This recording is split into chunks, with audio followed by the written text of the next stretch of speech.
سلام عليكم.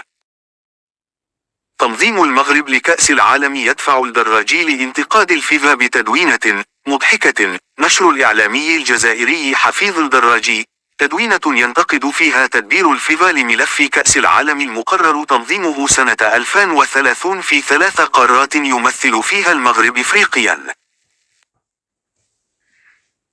وقال الدراجي بعد أن تخلصت الفيفا من مأزق مونديال 2030 عندما أرضت 6 بلدان و3 قارات ووجدت مخرجا للاحتفال بالذكرى المئوية لتأسيس كأس العالم، المملكة العربية السعودية في طريق مفتوح لتنظيم مونديال 2034 بمفردها بعد أن أعلنت نيتها الترشح عن قارة آسيا بالنظر لقدراتها الخارقة. وقال الزميل الصحفي الرمضاني على حسابه في الفيسبوك ردا على تدوينة الدراجي: المأزق الحقيقي هو اللي